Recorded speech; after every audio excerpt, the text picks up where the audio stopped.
Okay, Prince Warriors and the Unseen Invasion, Chapter 18, Found. Evan sat on the bus and stared despondently out the window. He had the whole seat to himself. Even that annoying kid Charlie had found someplace else to sit. The sky outside was dark and gray. It looked an awful lot like the sky over Skatos after the Olathrone attack. He didn't like to think about that. It reminded him of how he had tossed away that seed, his shield, because he hadn't believed it could really protect him. When he had returned from a Hortos, the first thing he did was run out to the pond to see if the seed had somehow washed up on the shore. Ruach had said it couldn't be lost, right? He had hoped that time would have reversed like it sometimes did when they came back from a Hortos, so they could get a do-over and just start over again. He would know better the next time. But the seed never turned up. It wasn't on the banks of the pond or floating on the surface of the water, nor was it anywhere in his room or in the bedside table drawer.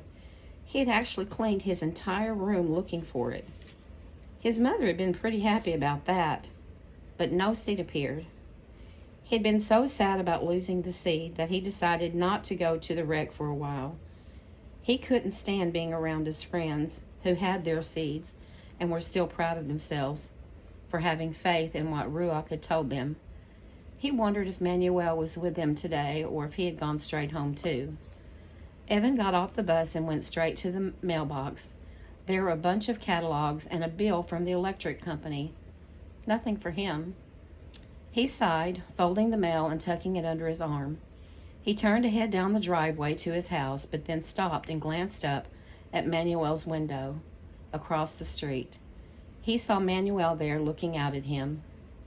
Manuel didn't seem to be doing any experiments. He was just staring out the window. Evan waved, and Manuel waved back. He looked as forlorn as Evan felt. Evan thought about going over to Manuel's house, maybe just hanging out, checking out some of the crazy stuff Manuel had in his room, but he changed his mind. He didn't think he'd be very good company. He wondered if Manuel had been looking for his seed too, but Manuel had flushed his down the toilet. No way that thing was ever coming back again. As Evan turned back to the driveway, he caught sight of something, a sliver of red in the tall grass at the base of the mailbox. He furrowed his eyebrows, wondering what it was. Oh, probably one of those annoying sales flyers Mom was always complaining about. It must have gotten loose and fallen into the grass. That happened all the time. He almost walked away from it, but then changed his mind and decided to pick it up. He reached down, parting the grass, and picked up the red object. It wasn't a flyer. It was a small red envelope with no stamp or return address. It looked as though it had been there for a while because the paper was all puffed and wavy, like it had been out in the rain. But it hadn't rained in over a week. Thank goodness Mom's tall grass had trapped it. Otherwise, it probably would have blown away. Evan stared at the envelope in amazement.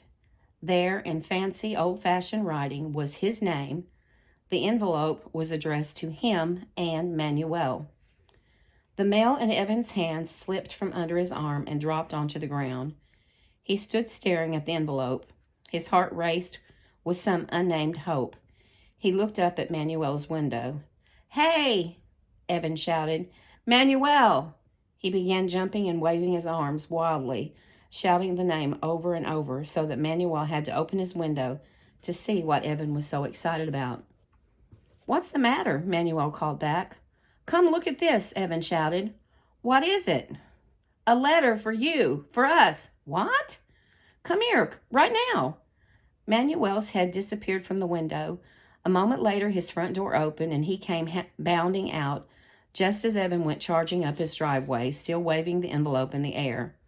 He showed Manuel his name on the front of the envelope. "Did you open it?" Manuel asked, breathless from his short sprint. "Not yet." "Well, do it." Evan hesitated, then tore it open. He looked inside, expecting to see a card or at least a piece of paper folded into a handwritten note. Instead, it looked like nothing, just a hollow envelope of red. But there was something, some things, tucked into the corner. Two small red objects that dropped out onto his hand when he tilted the envelope over. "Whoa," Evan said softly. Manuel peered down at the seeds in Evan's hands. Something like a bubble puckered in his gut at the sight of them. Actually, at the sight of one of them. He picked it up and examined it closely. A tear stung the corner of his eye. "This one is mine," he said almost too quietly for Evan to hear. "See the scratches? I made those when I was experimenting on it." Evan leaned in, his eyes widening at the sight of the scratches. Then he remembered that he had bitten his to see how hard it was. He lifted the one in his hand close to his nose for a better view. There were teeth marks. Yes, his teeth marks, indented on the sides. "This one is definitely mine. It still has the teeth marks from when I tried to bite it." Both boys were quiet for a moment as they tried to make sense of it. "How did they get in that envelope?" Evan wondered aloud. "He must have put them there. But this envelope has been here a while, since it rained, before we even went to Hortos and got the seeds in the first place. So how?" Evan and Manuel both fell silent again. Sheer amazement gripped them as they tried to process how their very own seeds could have been in this envelope before they had even received them from Ruach, before they had thrown one in the pond and flushed the other one down the toilet. "Well, since it isn't possible," Manuel said finally, "it must be Ruach." "Yeah," Evan said softly. "Whoa." "He said we couldn't lose them, remember?" "Yeah, I do," said Evan. "Guess he wasn't kidding, was he?" Manuel laughed. "I don't think he ever kids." Evan held the seed up between his fingers. He glanced beyond it into the sky. "You think he's watching us right now?" Both Manuel and Evan looked up into the sky, searching for Ruach's familiar form in the clouds. "I don't see him," said Manuel, "but I think he is." "Yeah," Evan said with a laugh. "He always is." He felt a drop of rain on his nose and looked up again. More drops fell on his face. Thunder sounded distantly. "Looks like rain," he said. Evan and Manuel said goodbye to each other, racing back to their own houses, eager to put their seeds in a safe place. The rain fell harder, stirring up a mist in the road that took on the shape of a small figure in a flowing robe. Long arms stretched out toward each of the children as they went on their way.